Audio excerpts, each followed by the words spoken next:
Yeah, so next talk is about from Shubham Sharma.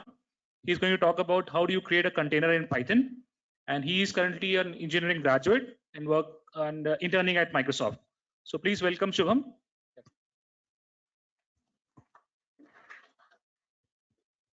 Okay. Hello, guys. Good afternoon, all of you. Um, so I'll just wait for you to settle down. Yeah. So you might have opened the GitHub issue and seen this talk already, and you might have seen that there are very few slides in the presentation. That's because we're gonna do a live coding session and create our own container, right? So let's get started. Okay. How many of you guys know about containers? And how many of you guys have actually used something like a Docker or a Linux container? Yeah, cool. Quite some of you. Uh, so today we'll be looking at how containers work internally and how we can implement them using Python, right? What do you think when someone says container? What keywords pop up in your head? Do you think about this image? I think no. That's better. And do you think about containers as some lightweight VM, or do you think about isolation, resource management, and all these words? Or do you think about Docker straight when someone says containers? So, what actually containers are? And I think most of you have seen this image, right? It's on the Docker's official website. It differentiates between a container and a virtual machine. Unlike a virtual machine, you don't need another operating system for the container to work. So it's not bloated. It contains the application that you want to run and its runtime. That's it. That's why containers are super lightweight. It can it can be of say 25 megabytes or 100 megabytes. That's it. That's how small containers are, and they are quite effective. They do provide isolation, and they allow you to cap resources in the system. They function as well as VMs, but they are better because they are lightweight. So let's not talk too much about this, and let's code, right? So I don't know how to hook this up to my shirt, but yeah, okay. Let's code. So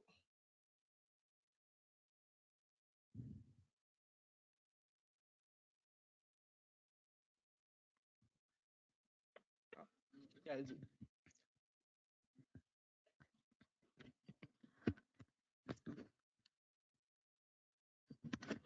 am I audible?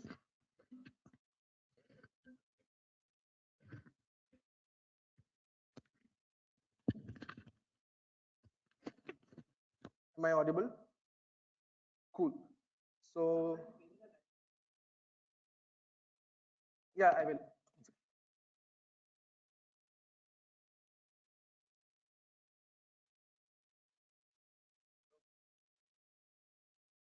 So I guess you can all see my screen, right? And I have created a file called container.py, and we'll be writing a container soon, right?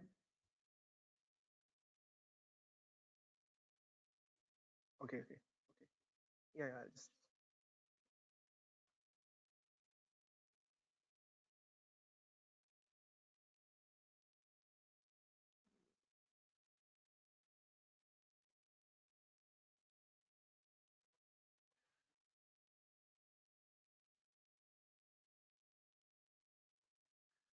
I'm sorry I had to do this because it looks better there. Okay, let's write some code. So let's quickly say that import sys. No, I don't want to take a survey right now. Thank you. And let's say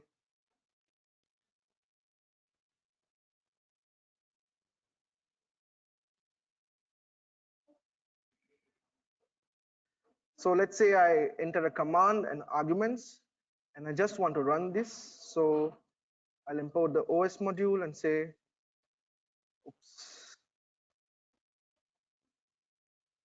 and let's provide a check if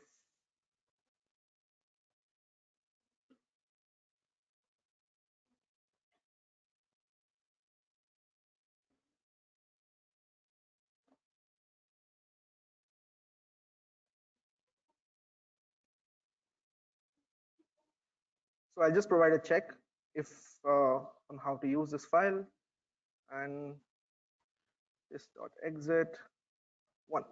Okay, so what have we here? We just want to take a command and arguments and execute that using Python, right? So let me switch to the root. Yeah, Python 3. So it asks me to provide a command and arguments. So let's try something. Let's say,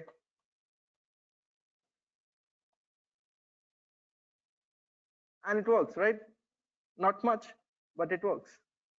So let's be a little ambitious and start a bash process. And it does not look different. I mean, it looks exactly the same like the previous bash. And if I just exit, I come out of it, but we can't really make out what's happening, right? We can't say if it's running inside a container or not. So let me just quickly give you some telemetry. So do you all know about forking? Fork, os.fork. So let's just fork a new process and say if PID is 0, this is the child process. Otherwise, it's the parent process. And if it's a child, let's execute this command. And if it's the parent, let's wait for the child to finish. And also, let's start printing something, right? Let's say PID os.getPID executing command with args. I should just, yeah. And if it's the parent, let's print PID os.getPID child terminated, right? So let's run it again, and this time you see that before starting the bash process, the child said that, okay, I'm executing this process with these args, right? And we know that this process is now running because of our container. And if we just exit out of it, the parent says that the child terminated. And if you see, the parent's process ID is 1 less than the child's process ID, because that's how process IDs work, right? I mean, if you fork a new process, it gets the next process ID. So we have something here, but it still doesn't look like a container, does it? No, right? So what's going on here? So as a first thing, let's try changing the host name, and I'll just make it hide py. And you know, guys, what's a host name, right? It's this part of the yeah. So, and I can just check if the host name got changed, and it did, to hide py. And I'll just exit this container and check it again, and it's hide py. So I made a change in the container, but when I exited, when I came out of it, it's still there. And I don't want this, right? I mean, I like my host name. I don't want it to be hide py. So I'll just change it back.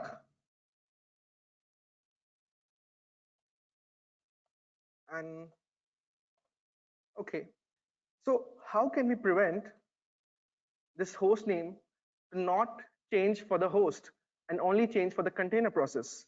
So let's see what we can do here. I'll import another one of the libraries.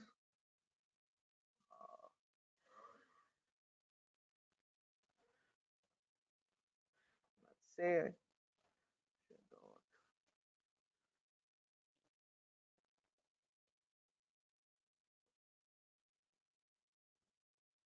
I guess.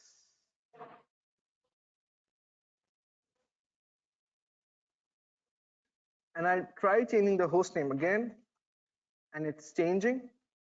And if I come out of it, did you just see what happened? I changed my host name inside the container. It became hide py. And when I came out of it, my host name was unchanged. So we have achieved some level of isolation, right? It's not too much. Okay, it's not like Docker right now, but there's some isolation, right? So I tried to do something. I changed some system information, and if I came out of the container, I see it's unchanged. So some isolation, right? Okay, so let's see what do we have till now, right? So I can view my file system. I can say this is my root. I can see all the files on my system. I can see all the processes. There's much not, I mean, there's no isolation as of now, except for the host name, right? It's not very exciting. It's not ready to be a container yet. So as a next thing, if you see this folder called rootfs, this rootfs contains some folders which are present in a basic Linux installation. So this is the base file system for any Ubuntu installation, to be particular, and most of them is empty. Some of it contains the basic files required to spawn an Ubuntu system. So just see what I'll do now.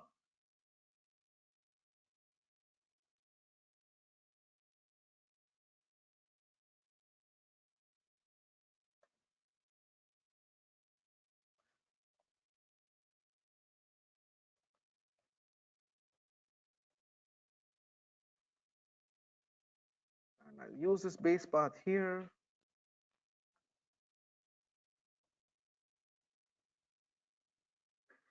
Okay.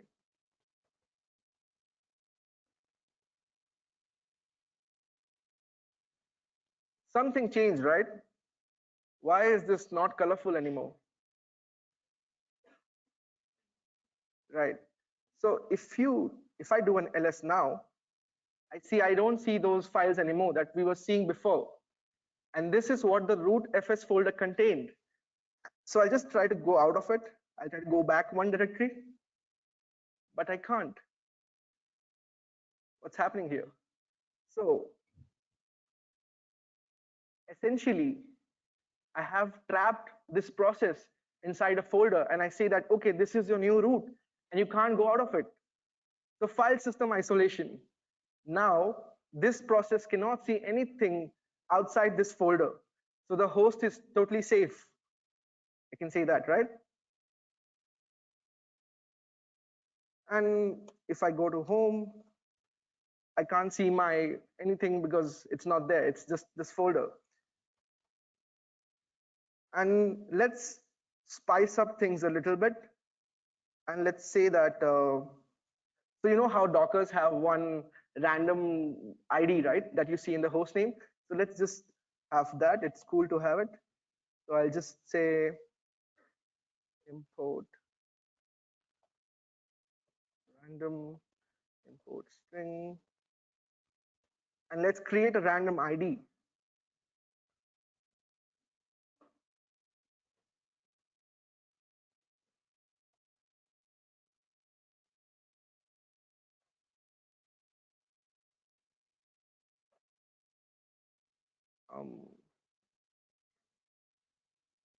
It's taking a while to load the predictions, but I think it was.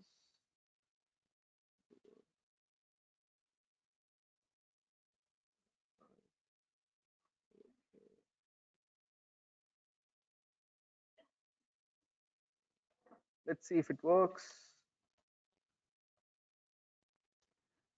And so let's set the host name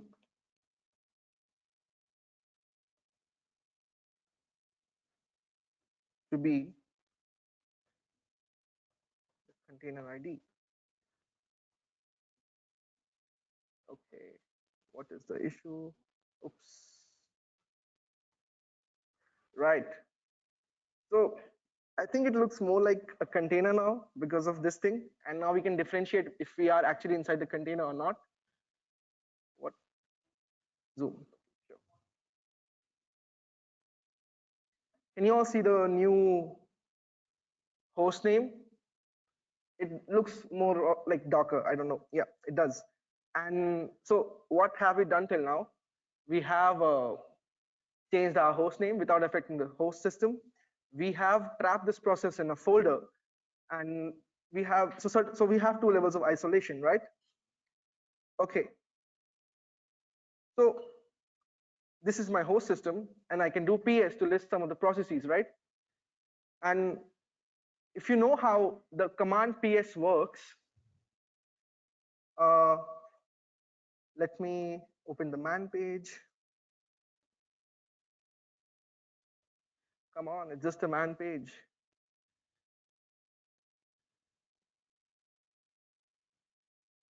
Wow. Yeah, it's loading. Okay, finally. If I search for proc, yeah. So the ps command works by going to the proc/proc directory and listing out the process IDs from there. So essentially, all the process information is present in the /proc folder, and that's how you see the ps information, right? So if I do ps3, I look at all the processes running in my host system, starting from system D to all the processes, right? So let me just go to my container and run ps. And we can't run ps right now because we haven't mounted the proc directory. So let me just do it in a while. I'll do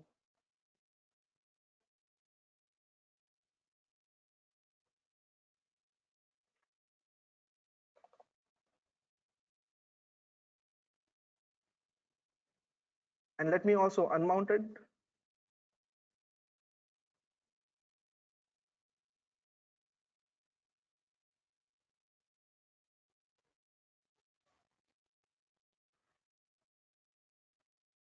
Is that right? Yeah. So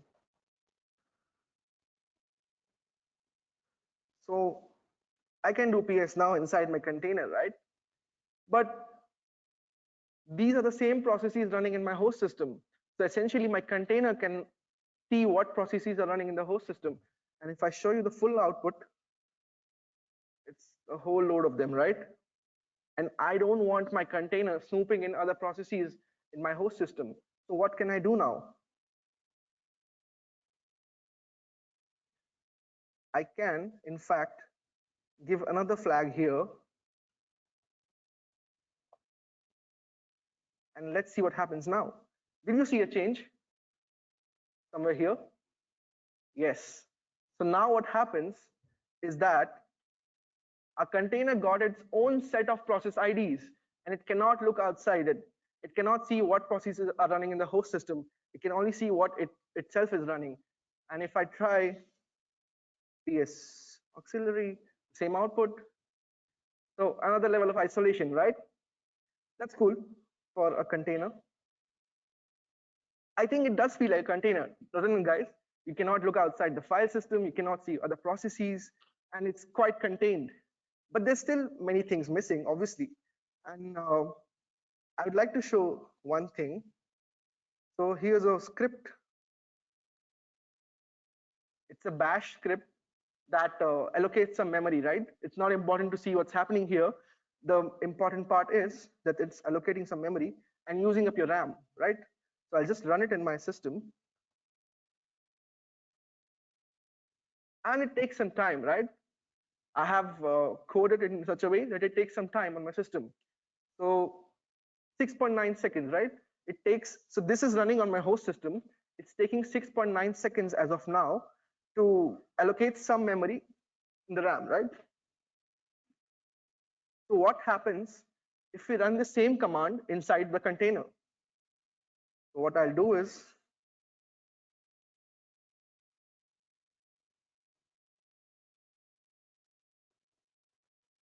so this time it's running inside the container, and it took actually less than that what we took in the host system, right?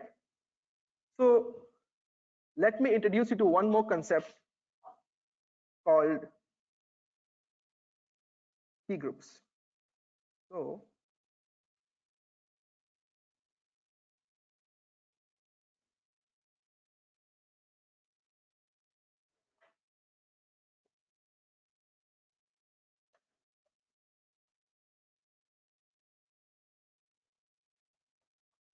let's create a C group.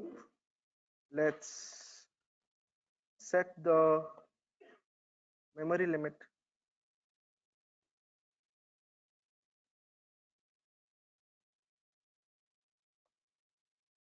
And I'll explain in a while what's happening, right?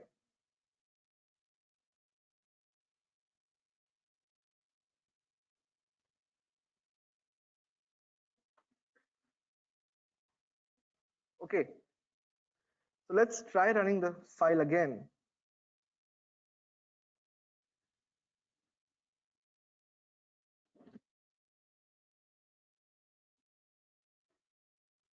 Is it 6 seconds yet?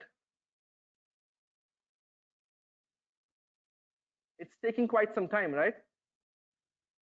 Okay, let's see what we have done and wait for it to finish. Essentially, I have specified that at one point of time, this container process cannot use more than 10 megabytes of RAM. Essentially, I have capped the resource to say that, okay, hey, you know what? You cannot use more than 10 megabytes of RAM at a point of time. And so the same script which we executed in just 6 seconds without C groups is now taking a whole lot of time. It should be finishing anytime soon, but you get the point, right? It's not able to consume the total resources on my system. I have capped the resources.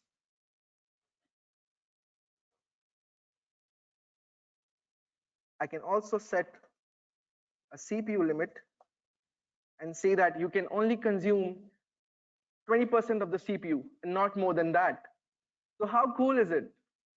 We have something running, right? I mean, you cannot see what's going outside the container. You can limit its resources.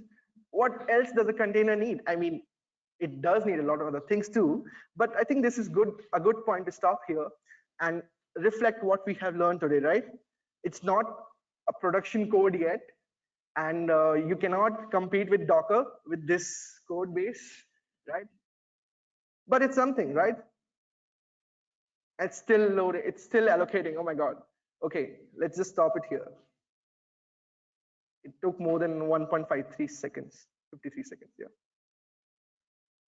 So how were we able to realize this container? So how did we manage to do all this using Python? The real reason we were able to do it was because Linux supports these things, right? The reason I'll show you in a while. The first thing you saw was I used a command called unshare. Do you remember, guys? So unshare, what it does, on Linux, you have something called namespaces, and you have certain namespaces. What you can do is you can allocate a particular process a namespace, and then it cannot see what's happening outside it. So we used this UTS namespace, which means the host name and the domain name are isolated now for the process and the host. We also use this process ID namespace, which means again that the processes are isolated for the host and the container, right?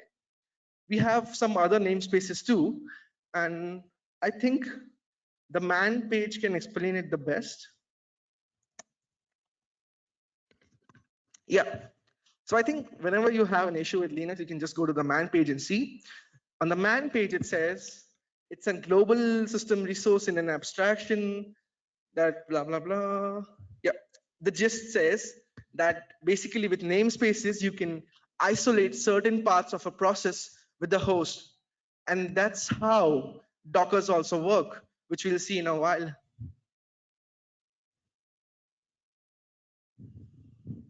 The next thing we root was changing the root. I made a os.chrwt call, right? So what essentially is does that if you have a file system somewhere and you jail a process in that, the process cannot see outside it. Well, there are security flaws with chroot and there are workarounds, but I think it's a good starting point to see how you can trap a process inside some directory, right?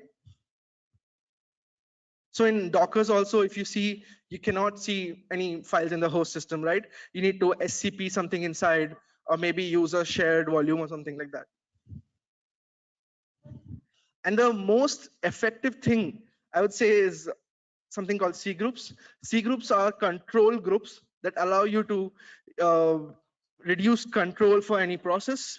You can limit the CPU, you can limit the IO bandwidth, you can limit the resources like network and memory. So I think this picture explains it all, how C groups work.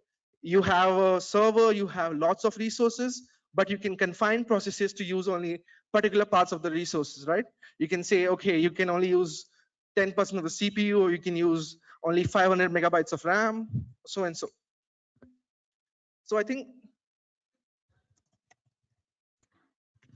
there's a nice man page for C groups as well. It tells you everything about it. And yeah, so these are the C groups that you can use: CPU, CPU set, memory, devices, bulk IO, and so and so. And we know that when you say modern containers, you think about Dockers because they are the norm right now. And this is from the official Docker web page. They mention namespaces and control groups in the underlying technology, which means that containers today also make use of these things. So I think it's something to think about. You can go home and open up the man pages for namespaces and C groups and see how you can, make your Docker, make your own container compete with Docker someday, if you want to. Yeah.